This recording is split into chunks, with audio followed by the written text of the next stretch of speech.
was that one point in life that prompted you to start your own venture? What were the triggers that pushed you to keep going? It took me a while to start my own venture after passing out. So I went through the same rigmarole of wanting to join a big company. I was from that famous batch of 2009, which was the first batch right after the recession when the placements sort of completely went downhill after the highs of 2008. So I don't know whether that was fortunate or unfortunate. At least in my story, it was definitely fortunate. So I got placed in Bharti Airtel as part of the Young Leader program. And I was very fortunate that way that, right after IFA got into telecom and, from telecom, I organically evolved into mobile advertising and mobile content, which then further evolved into mobile apps. So the starting of all of that was actually the telecom sector, which eventually paved the way for the mobile app ecosystem. So I was in a sense the right place at the right time, and I was part of those early growth of the journey. And this is in 2012 August, when like you mentioned at one point, I actually have that one point. I did have that epiphany. And that is actually the reason why I've also called one of my companies Epiphany Labs, because it symbolizes the in that moment that I had. So, like I said, I had been working for almost, I think, 3 or 4 years after B school, and I had picked up skills in mobile apps and in marketing of apps, right? And suddenly I came across these, slew of articles online, especially by this gentleman called Chad Murata, who was talking about the entire mobile app business and the mobile app ecosystem and how you could start and sustain a legit business that would be revenue generating. And suddenly I was like, I already possess all of these skills. And now they've translated that into a wonderful sort of, business perspective. And I could completely identify with it that, this is right up my alley. These are my strengths. It doesn't have a lot of investment other than intellectual, investment and a little bit of money for development, etc., but not a lot of capital costs. The core of the business is something that I know. So I, felt a lot of confidence at the moment that yes, this is something that I can do. This is something I understand. It doesn't require a lot of money to invest. It is based on my current skill set, and it was suddenly abundantly clear what is it that I need to do. And that moment came sometime in August of 2012. Of course, from that moment to me actually starting the journey is a different story in itself. In terms of the second part of your question, what were the triggers that kept pushing me to keep going? So once I jumped into it, then it was a different mindset. Then it was about survival. So the idea basically was that I can set up my own app portfolio to have multiple apps, right? Which are directly being consumed by people in the form of subscriptions or in-app purchases, etc. Within 6 to 8 months, I realized that the turnaround time is going to be a lot longer.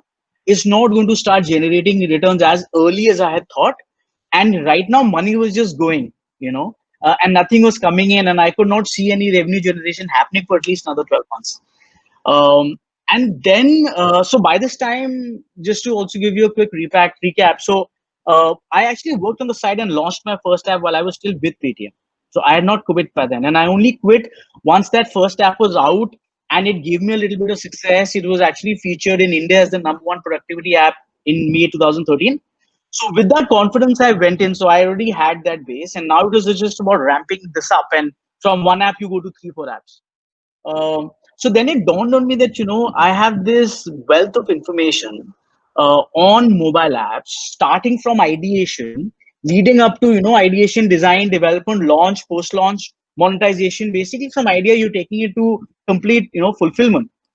And I was like, while my apps are getting developed, maybe I could consult on the side and help people who are trying to do something similar, because apps back in 2012, forget India, globally it was a rare phenomenon. Very few people spoke about app marketing or knew about app marketing as such.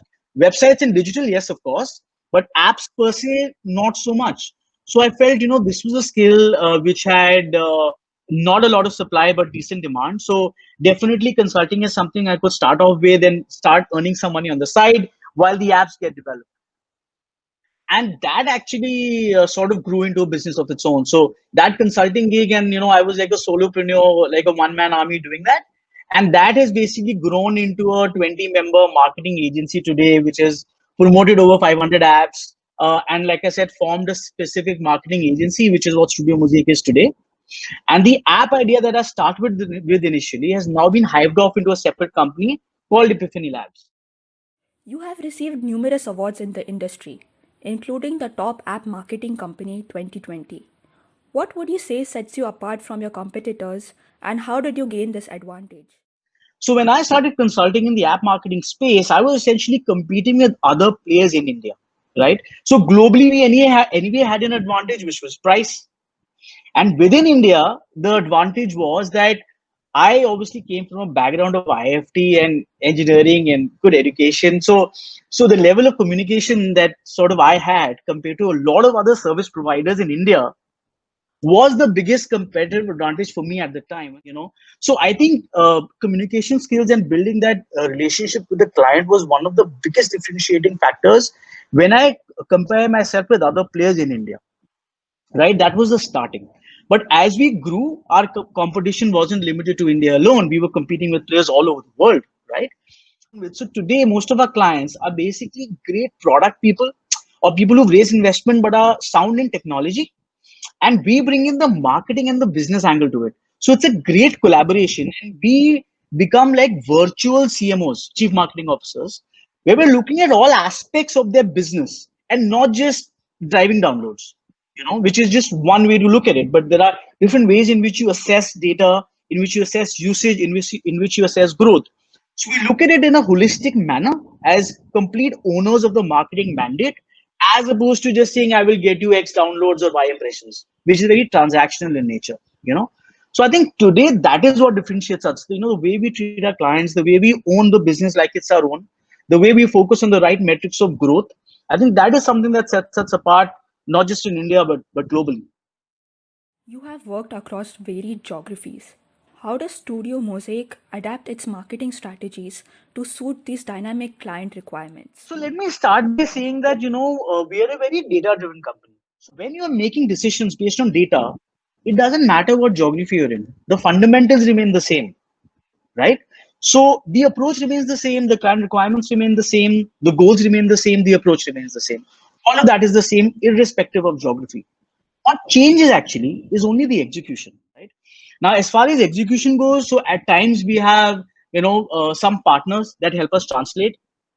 At times there are certain people within the client's team that help us in giving us that contextual local flavor that will help us. And most of all, what we do is we rely on testing. So whenever we go with anything, we base it on a few fundamental ways in which we will communicate this, and then we would test it, the creatives or the ad copy or the targeting or whatever, and we would test it and on a small group, on a small budget, and see which one is working and which ones are not, and whichever is working is what we would then sort of scale up. How have your learnings from IIFT and prior experiences helped you to steer your company to where it stands today? Speaking in terms of the way my career has progressed, definitely, IFT has played a very pivotal role in terms of giving me those opportunities that got me to where I am today. And even if I were to talk about some of the personality traits or some of those things, I mean, I remember the first time when I joined IFT, you were surrounded by CBSE toppers and IITians and doctors and finance graduates and SRCC and Stephens. And I remember feeling overwhelmed and feeling complex that how am I even going to pass? I mean, there are so many smart people all around me. Doesn't matter what I did in my education back then. I wasn't a CBSE topper, right? So it was kind of intimidating to get all of these people. But somehow, I guess most B schools and definitely IFT teaches you to find that confidence from within, even when there is stiff competition all around you.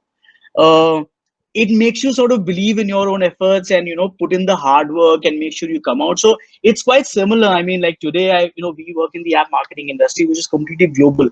We can no longer hide behind just we're in India, so we only compete with India. No, I'm competing with the world over, right? So it's kind of similar in that sense, but yet one finds confidence in one's own abilities and fights through to perform and not get intimidated by the people around. So that is one of the biggest learnings that I remember from my early days at IFT, where my first semester I think was the hardest I studied in my life to make sure that I do well and get good marks. And I think one of the most enjoyable experiences that we had was with UWL. I don't know if it's still there at IFT, not Universal obviously. Our batch was the one that started it. I was the first team owner for Mumbai, and that experience of marketing and man management and sports and the whole thing. And I remember we had a launch day where we all dressed up and we danced, and there was an opening ceremony for each team, and then of course all the sports happened. That entire 2 month or 3 month experience was so novel and so unique and so amazing, that is something I still fondly look back at. So I think that was a really, really exciting experience. Again, I mean, like I said, you look back and you look at these different instances and you see it's how it's shaped your character, how it's shaped your life, and how it's got you to where you are today. What guidance would you like to give the current students of IIFT from your experience? Your time is slightly worse than what we had back in 2009, because this is a different world altogether. So I don't know how much I can compare it with, but at least at some level, I can draw some parallels that up till 2008, the world was on a high, and suddenly 2009 with our batch, the placements went downhill. Um, but on the flip side, I think one of the beauties about being in 2020 right now is that you are no longer bound by the education that you get in colleges and schools. I mean, today everything is available online, and jobs, especially jobs today, are not so much about education than they are about skills. And these skills are obviously not taught in most educational institutes. In terms of, let's say, app marketing or how to build a startup or anything about the internet business, even development and coding is not taught at a level which you should be in engineering colleges, right? So skills is what I think the industry is based in. And if you can focus on building the right skill sets today, which you can do very well by sitting at home and doing courses on Udemy and Unacademy and all of those, depending on wherever your interest lies, I think you can create a competitive distinction for yourself, a sustainable competitive differentiation for yourself in the market, where suddenly you are a lot more job ready than another person out there. Of course, the IIT brand name is going to help you a lot. It always will in your life. But I think these are some of the things that will add further differentiation to your candidature, in addition to a fantastic personality, right? So don't get your spirits down. I mean, everything that happens for a reason. Everything that happens is good. Look at how you can make the most of it. I think you guys are privileged to have so much of time on your hands right now, where really you can actually set out to do anything. You could even think about starting your own business because it doesn't require a lot of investment these days. So I think you have a plethora of opportunities.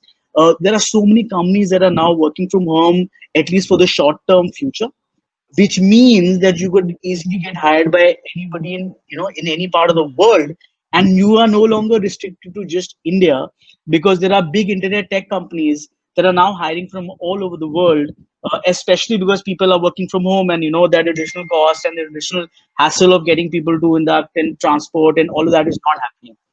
Um, so look at the silver lining. I think look at the positive side. Yes, times are tough, times are difficult. But I think if you focus on the right fundamentals, you focus on yourself, it will get better with time. Things will get better. Look at this as a learning phase. Look at it as your preparation phase before you launch yourself in the world out there. So make the most of it, and all the best. Go IFT, go.